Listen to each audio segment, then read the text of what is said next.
বিসমিল্লাহির রহমানির রহিম।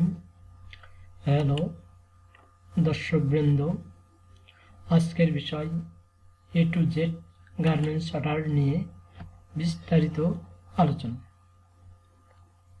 Garments order নিয়ে আলোচনা করার আগে গার্মেন্টস কী ধরনের প্রতিষ্ঠান বা কোম্পানি এবং গার্মেন্টসের বায়ার কী ধরনের প্রতিষ্ঠান তা নিয়ে একটু আলোচনা করা যায়। বাংলাদেশের গার্মেন্টস কোম্পানিগুলি ম্যানুফ্যাকচারিং কোম্পানি বা উৎপাদনমুখী প্রতিষ্ঠান।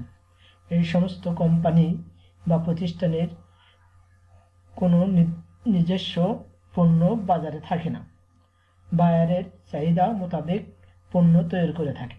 বায়ার হলো মার্কেটিং কোম্পানি। এই মার্কেটিং কোম্পানিগুলির কোনো নিজস্ব উৎপাদন প্রতিষ্ঠান থাকে না। এদের থাকে দক্ষ কর্মচারী ও কর্মকর্তা। তারা বাজার গবেষণার মাধ্যমে বাজারে নতুন পণ্য সরবরাহ করে থাকে এবং পণ্য আধুনিকরণ করে এবং নতুন নতুন পণ্য আবিষ্কার করে বাজারে সরবরাহ করে। এদের বাজারে সুনাম থাকার জন্য পণ্যের ব্যাপক চাহিদা থাকে। যেমন SMC company, butterfly marketing company এবং গার্মেন্টসের বায়ারগুলো হলো মার্কেটিং কোম্পানি। গার্মেন্টসের অর্ডার বলতে একটি নির্দিষ্ট স্টাইল, একটি নির্দিষ্ট কোয়ান্টিটি, নির্দিষ্ট পেমেন্ট টার্মস, নির্দিষ্ট ডেলিভারি টার্মস ঠিক করে বায়ার ও সেলার গুডস প্রাইস নেগোশিয়েট করে তাদের গার্মেন্টস অর্ডার, তাকেই গার্মেন্টস অর্ডার বলে। গার্মেন্টস অর্ডার সাধারণত 4 প্রকার হয়ে থাকে। যেমন 1 নম্বর FOB order, CFR order, CM order, CMT order. FOB order এর meaning free on board. FOB order বলতে ফ্যাক্টরি সকল র মেটেরিয়ালস সংগ্রহ করে উৎপাদন প্রক্রিয়া সম্পূর্ণ করে বা প্রোডাকশন কমপ্লিট করে যে পোর্ট হইতে শিপমেন্ট করা হবে সেই পোর্টে জাহাজে তুলে দেওয়া পর্যন্ত সকল খরচকে এফওবি অর্ডার বলা হয়। এফওবি অর্ডার প্রাইস সমান all material cost plus CM cost plus commercial cost plus local career cost plus profit. Price নির্ধারণ করে বায়ারের সাথে প্রাইস নেগোশিয়েট করে থাকে। সিএফআর অর্ডার, সিএফআর বলতে কস্ট অ্যান্ড ফেথ বোঝানো হয়। সিএফআর অর্ডার বলতে ফ্যাক্টরি সকল র মেটেরিয়াল সংগ্রহ করে উৎপাদন প্রক্রিয়া সম্পূর্ণ করে বা প্রোডাকশন কমপ্লিট করে ইন্স্যুরেন্স বাদে বায়ারের পোর্ট পর্যন্ত পৌঁছে দেওয়াকেই সিএফআর অর্ডার বলা হয়। সিএফআর অর্ডার প্রাইস সমান all material cost plus faith cost plus CM cost plus commercial cost plus local career cost plus profit. Factory merchandiser এই সব কস্ট নির্ধারণ করে বায়ারের সাথে প্রাইস নির্ধারণ করে থাকে বা নেগোশিয়েট করে থাকে। সিএম অর্ডার, সিএম মিনিং হচ্ছে cost of manufacture. CM order বলতে বায়ার যখন কোনো গার্মেন্টস ফ্যাক্টরিকে সরাসরি অর্ডার না দিয়ে কোনো বাইং হাউস বা লিয়েজো অফিসকে অর্ডার দেয়, তখন বাইং হাউস বা লিয়েজো অফিসের মার্চেন্ডাইজার অল মেটেরিয়াল সংগ্রহের জন্য সাপ্লায়ারের সাথে প্রাইস নেগোশিয়েট করে এবং কোনো একটি নির্দিষ্ট ফ্যাক্টরিতে সিএম অর্ডার বেসিকে প্রোডাকশন করে নিয়ে গুডস এক্সপোর্ট করে থাকে। এখানে গার্মেন্টস ফ্যাক্টরি বাইং হাউজের কাছ থেকে উৎপাদনের জন্য যে চার্জটি গ্রহণ করে থাকে তাকে সিএম অর্ডার বলে।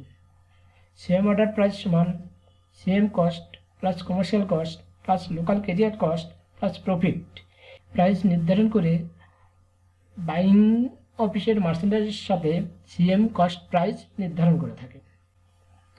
সিএমটি অর্ডার সমান cost of making with trims. CMT order বলতে বায়ার যখন কোনো গার্মেন্টস ফ্যাক্টরিকে সরাসরি অর্ডার না দিয়ে কোনো বাইং হাউস বা লিয়েজো অফিসকে অর্ডার দেয়, তখন বাইং হাউসের মার্চেন্ডাইজার অথবা লিয়েজো অফিসের মার্চেন্ডাইজার এর কাছ থেকে ফ্যাক্টরি সিএম অর্ডার ও তার সাথে কিছু ট্রিমস এবং অ্যাক্সেসরিজ সংগ্রহ করার জন্য অনুমতি পাই বা দায়িত্ব দিয়ে থাকি, এবং বাইং হাউসের মার্চেন্ডাইজারও কিছু ট্রিমস ও অ্যাক্সেসরিজ সংগ্রহ করে থাকি। CMT অর্ডার প্রাইস সমান trims and accessories cost plus CM cost plus commercial cost plus local career cost plus profit price নির্ধারণ করে বাইং হাউসের মার্চেন্ডাইজের সাথে CMT অর্ডার প্রাইস নির্ধারণ করে থাকে। CM কস্ট অফ ম্যানুফ্যাকচারিং বাহির করার জন্য নিম্নে একটি চার্ট দেওয়া হলো। এখন আমরা দেখব CM কিভাবে বাহির করতে হয় তার একটি স্যাম্পল। CM calculation.